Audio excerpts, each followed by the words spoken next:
Opa, tudo bem aí, pessoal?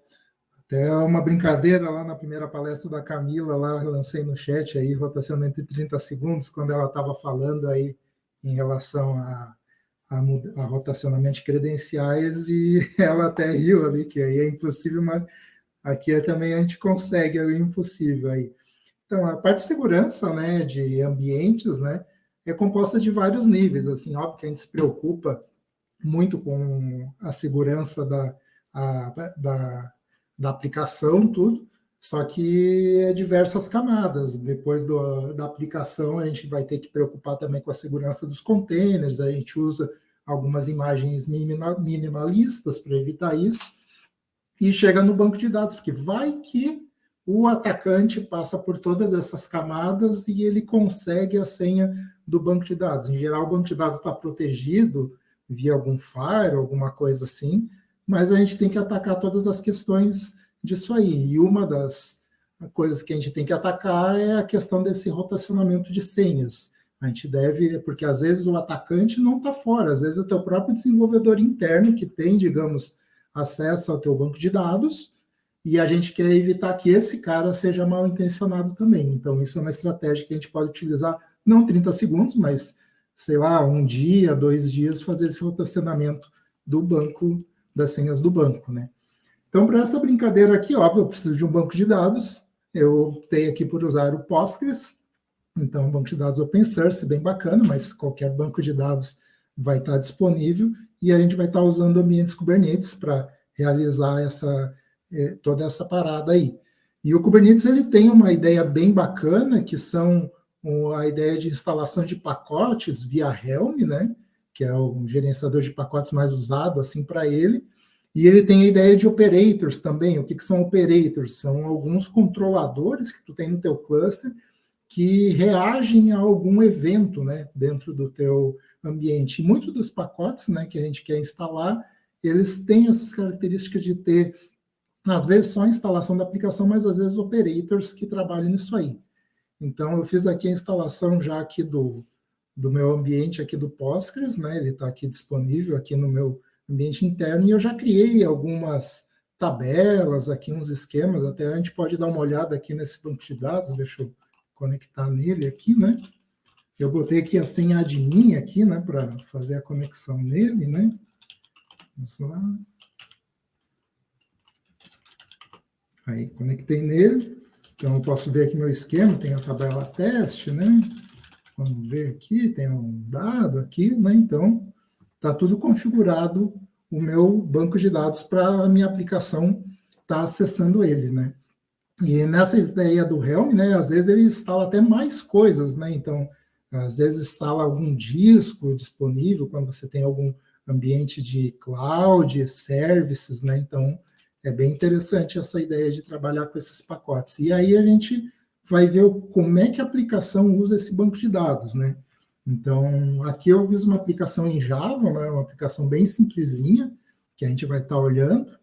Então, ela basicamente vai conectar no banco de dados, ela é feita em Quarkus aqui, ele vai num data source, que tem aqui na minha aplicação, que é esse Agrawal aí, e ele simplesmente faz uma consulta para descobrir qual que é o usuário que está conectado no banco de dados.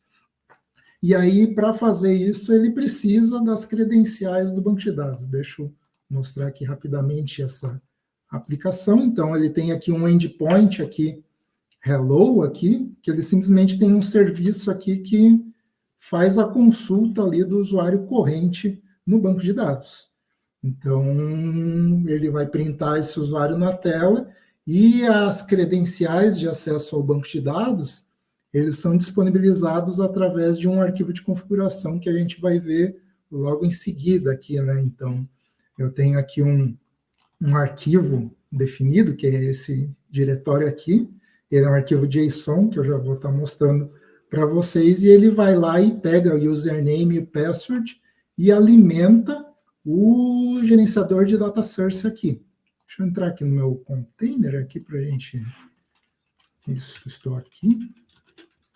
Só para dar uma olhada aqui no cluster, né? Então, um dos pods que eu tenho aqui é a minha aplicação, né? Então, a gente vai estar entrando dentro dela.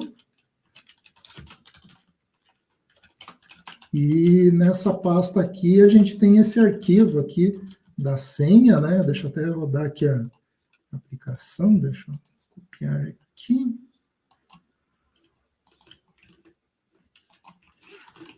Então, está ali conectado. E aí, nesse arquivo de senha aqui, pode ver que eu tenho aqui o meu usuário, que é o mesmo aqui que ele está apresentando aqui no meu endpoint. Né? E nesse arquivo de senha, de configuração que eu tenho aqui, que daqui a pouco eu vou mostrar como é que ele é gerado, né? Eu poderia, então, ser bem malandrinho lá, né? Vou botar aqui o usuário aqui que eu tenho aqui, que eu descobri aqui dentro do meu container, aqui o administrador deixou o dev aqui acessar esse ambiente aqui, eu descobri a senha que o cidadão configurou, mas eu não consigo acessar o que aconteceu. Né? Então, se eu for ver esse arquivo aqui novamente, observe que realmente mudou o usuário, efetivamente.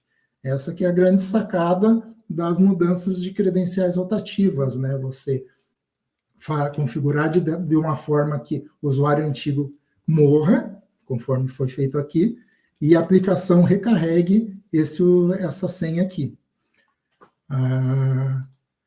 E, obviamente, aqui, se eu fizer a consulta aqui, vou ter a nova credencial logada. Né? Então, esse é o objetivo que a gente chegou. E como é que a gente chegou nesse objetivo? Então, a gente tem duas formas de passar senhas para uma aplicação. As mais comuns, né? Você poderia, acessar direto um endpoint que tem essa configuração, tipo o Vault até provê isso, mas a gente também tem a possibilidade, no ambiente Kubernetes, passar como variável de ambiente ou arquivo de configuração. Eu optei aqui por trabalhar com um arquivo de configuração. Então, se eu vou aqui no meu provider, aqui eu tenho esse arquivo sendo gerado aqui, e quem gera isso é esse meu deployment, que eu tenho um volume mount aqui, que eu depois vou explicar esse secret store, que ele vai estar criando dentro dessa pasta aqui, aquele arquivo dbpassword a partir do secret store. Então, ele vai ficar gerando esse arquivo aqui. Por que eu não usei variável de ambiente? Porque variável de ambiente, se eu troco, eu tenho que restartar o container. Agora, imagine que lá na minha aplicação eu estou executando uma transação, tudo, aí eu vou derrubar tudo e subir de novo. Não, isso não é aceitável para a minha aplicação. Eu prefiro muito mais ter na minha aplicação, aqui eu mostrei rapidamente, né, startar uma thread aqui e usar um recurso que todas as linguagens têm, de ficar monitorando esse arquivo. Quando esse arquivo for modificado, eu vou fazer alguma coisa. E o que eu vou fazer? Como eu trabalho com pool de conexão, eu vou limpar esse pool de conexão, dar um flush para que o próximo cara que precisar de uma conexão com o banco tenha que pegar as credenciais novamente e pegar a credencial atualizada. Então, sem nenhum downtime da minha aplicação, eu consigo pegar essa informação aí disponível da nova credencial. E aí, aqui, outra coisa importante desse meu deployment aqui é que eu tenho uma service account associada, depois eu vou explicar por que ela é importante aqui. E vamos seguir aqui com o segundo ponto aqui dessa solução. Como é que esse arquivo troca, né?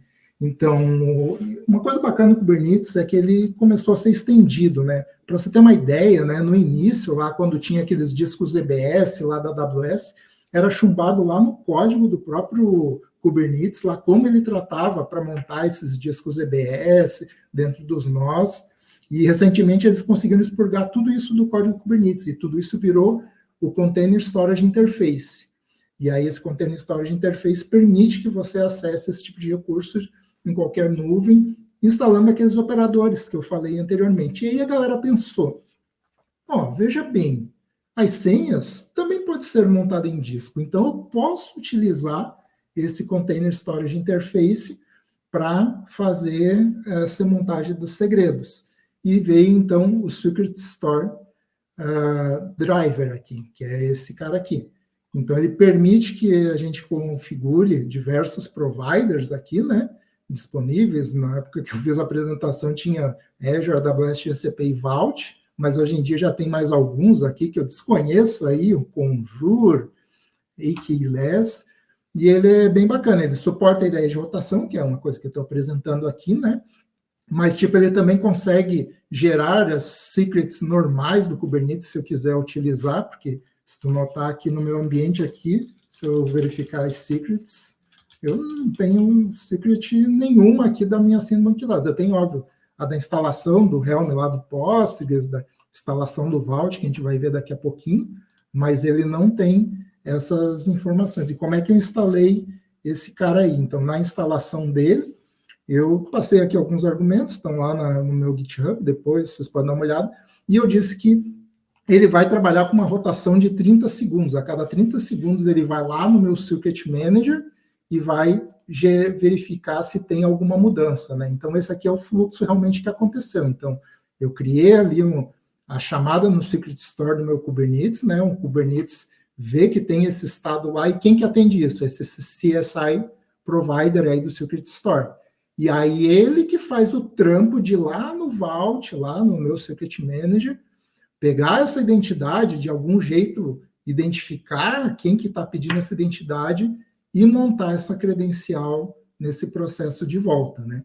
Então, esse aqui é o deployment aqui que eu fiz do Secret Provider aqui, né, da aplicação. Então, eu pedi para que ele crie um arquivo ali, dp-password, que foi o que a gente viu dentro do pod, só que quem vai prover ele vai ser lá um Vault, que a gente vai ver ele daqui a pouquinho, e esse aqui é o cara lá dentro do Vault, que ele vai ler para poder gerar a credencial e montar no HD ali, no storage efêmero, justamente nessa pasta aqui do meu deployment, né? E aí, por fim, agora a gente chega ali no Vault, né? Aqui eu também já apresentei aqui o Vault aqui, né? Eu faço a instalação também com Helm. Aqui ele é um pouquinho maior aqui, porque eu tenho que habilitar esse recurso de CSI nele, né? Tanto que se eu for ver aqui os pods aqui disponíveis, né? Eu tenho aqui o Postgres, obviamente, o CSI, que é esse operator, né? O Vault, que a gente vai ver, a minha aplicação, e esse cara aqui, que é um cara aqui do meio do caminho aqui, que trabalha essa questão, né? O Vault, assim, até é difícil, assim, falar do Vault aqui por tantos especialistas aqui, né? Então, ele é um sistema de cofre que a gente tem aqui na HashiCorp, né? Então, assim, ele tem diversos recursos, assim, é uma coisa...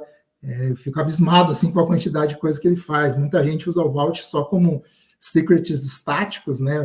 Cria lá um KV lá e cria lá as senhas, é muito bacana, claro, isso aí, mas ele vai muito além disso. Ele trabalha com secrets dinâmicos, que é isso que a gente está mexendo aqui. Ele tem a ideia de fazer criptografia envelopada, tipo, você quer lá um engine que faça criptografia para você, porque não confio nos meus desenvolvedores fazendo algoritmo de criptografia. Então, tem essa ideia, a parte de acesso, né, de poder dar permissionamento, então tem muita coisa nisso aí, e até dispositivos de hardware de segurança, os tais de KMS, né, então para mim abrir, né, o Vault, aí geralmente ou eu uso um KMS que abre esse Vault lá quando eu ligo ele, ou eu trabalho com uma ideia de você ter tipo 5 senhas de pedacinhos de senhas para fazer o unlock, né, do Vault, para descobrir qual que é a rootkey. Essa rootkey nunca sai de dentro do Vault, e aí isso descriptografa ali o conteúdo dos dados do Vault, né? Daí, tipo, se eu tenho algum desses meus caras aqui que conseguem desmontar aqui, ali, foi demitido, dá algum problema, eu posso fazer o rekey dessa rootkey aqui e abrir outras 5 senhas para abrir a rootkey. E aí, dessa forma, isso que é interessante, é uma senha que ninguém tem para descriptografar. A única pessoa que tem é o Vault mesmo, dentro dele, para poder descobrir isso aí.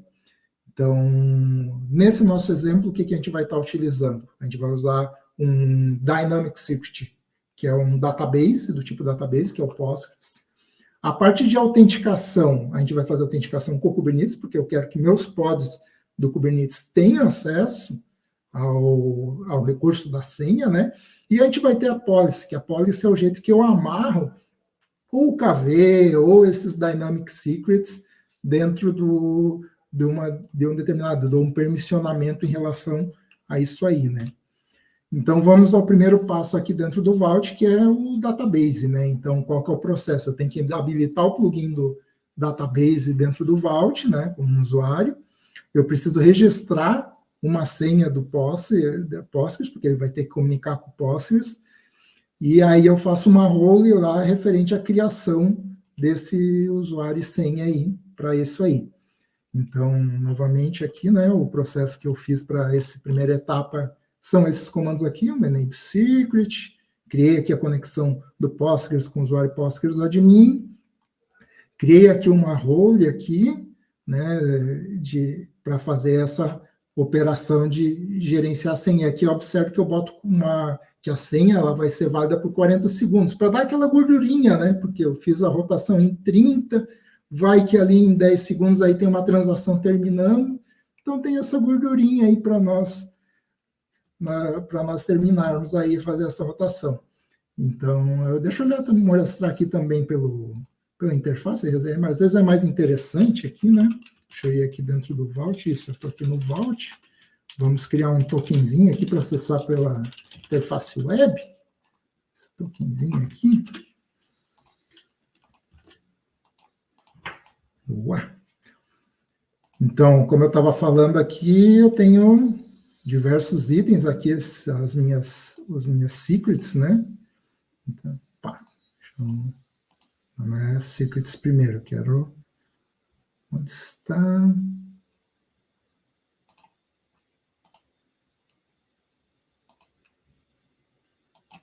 Temos aqui. Isto. Cadê?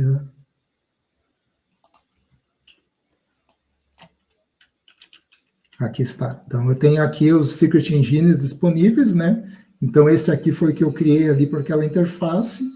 E aí eu tenho as conexões, a conexão Postgres que eu criei. E aqui eu tenho um botão muito interessante. Vamos supor que eu não confie nem no meu DBA. Eu tenho aqui uma opção de rotacionar a senha do meu banco de dados, que é aquela senha admin que eu estou usando para acessar, para que nem meu DBA consiga mais acessar o banco. Ele vai virar uma senha que nem essa aqui, vai virar uma senha que é só dentro do Vault e ninguém mais tem acesso. Só a partir dela é que vai conseguir gerar novas senhas a partir dentro do banco, né? E as roles aqui que eu tenho, tem aquela read write que eu criei, e aqui eu tenho um statement por Postgres aqui para criar, né, um usuário com uma senha válido por um determinado tempo. E eu posso também ter uma de revocação, porque tem alguns bancos que você não tem esse valid until, então existe essa possibilidade de criar com esse tempo disponível, né? Então, aqui a gente pode agora fazer uma pequena simulação aqui, né, de criar uma credencial aqui, né? Deixa eu criar essa credencial. Então, esse aqui é o usuário, esse aqui é a senha, né? Então, aqui eu posso, de novo, aqui ver os dados aqui, fazer meu select aqui no ambiente de teste aqui, né? E aí está tudo disponível. Eu posso também, obviamente, usando a CLI, também fazer esse processo de criar, né, uma credencial, né? Uma coisa interessante, assim, que é bem consistente, né? Tem que estar dentro do Vault aqui, né? Que é bem consistente a API aqui, né? Então, eu crio a role com database roles read write e uso o database creds read write para ler uma credencial, né? Então, isso é bem bacana, né? Então, aqui eu estou com acesso aqui no banco de dados e... Opa, não tenho mais acesso. O que aconteceu? Deu tempo de 40 segundos, né? E a minha conexão não é mais válida e eu não consigo mais acessar o objeto. Então, mesmo que o meu hackerzinho lá tenha pego acesso ao banco lá, vai ter 30 segundos para ele buscar dados ali. E, obviamente, aqui eu estou com a senha aqui ainda. Eu perdi a senha aqui do clipboard, mas está aqui ela, né? Então, se eu tentar novamente conectar, esse usuário não existe mais, com certeza, né? Ele já morreu, né? Então, não tem mais esse usuário. Deixa eu só acessar aqui a última coisa que eu queria mostrar aqui dentro do banco, né? Se eu entrar aqui no admin, né? Então, eu tenho aqui os usuários criados, né? Então, tu vê que aquele meu usuário já nem existe mais, né? Esse aqui que era vtoken, né? Só tem os lá da aplicação que, como é um pool de conexão, às vezes tem várias e ele vai morrendo aos pouquinhos lá no rotacionamento. Né? Agora vamos para outra parte, que é a parte do Kubernetes. Né? Então, o Kubernetes, o que é? É basicamente o mesmo processo. Vamos habilitar um autenticador pelo Kubernetes, configurar esse Kubernetes e aí fazer uma cola do acesso disso aí, né?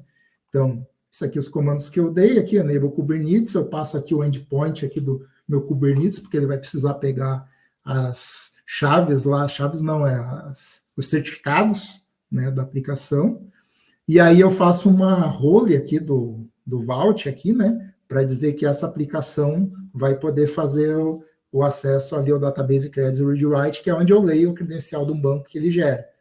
E aí eu faço aqui a cola, que eu vou querer que o usuário lá do Kubernetes chamado Web App SA, no namespace default, tenha essa policy vai ter que ser validada. Olhando aqui na interface, aqui, né?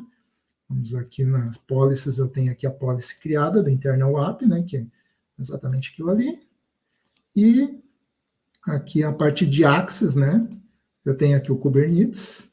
Nas configurações dele aqui, se eu for ver, eu tenho aqui o endpoint aqui de dentro do meu cluster, de onde ele vai ler as paradinhas, né?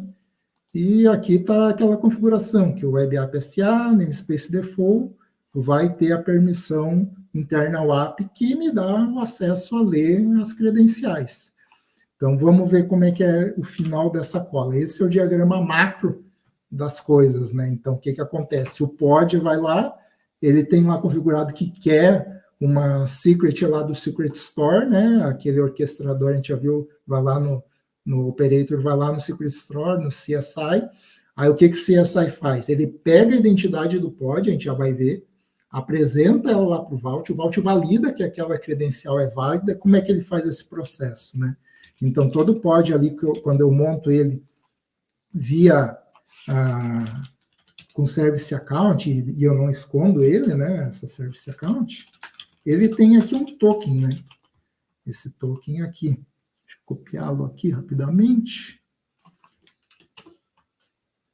Então, se eu for aqui no JWT.io, né, apresentar esse token, o subject dele, que é a identidade dele, é o System Service Account Default, namespace default, e o usuário seria o Web App SA, que é justamente o cara que eu configurei lá.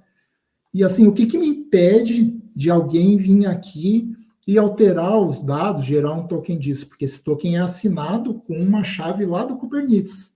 E o Vault, tendo acesso a essa configuração aqui do Kubernetes, aqui, né, esse endpoint aqui, ele dá alguns certificados para o Vault, ele consegue saber que esse token que está caindo aqui é válido.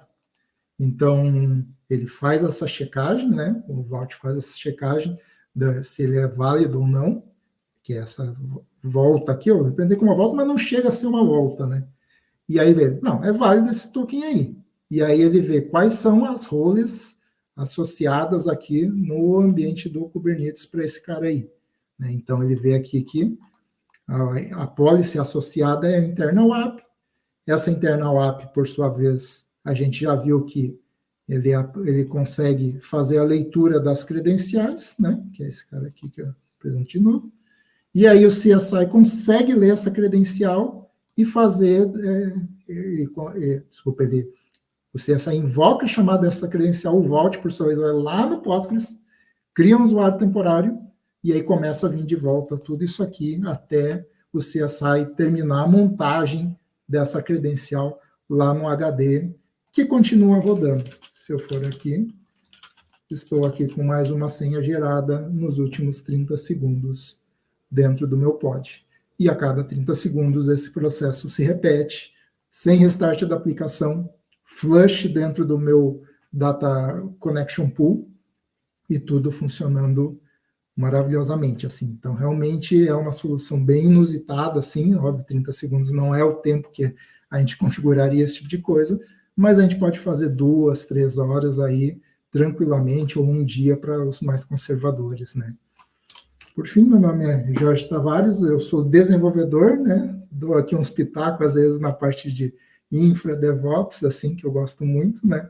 Gosto de colecionar a coleção, já que eu sou desenvolvedor, a maneira que eu vejo assim, a cenoura para aprender as coisas é ir tirando algumas certificações aí, tem que correr aí que minha CKS vence semana que vem aí, para estar tirando ela novamente aí.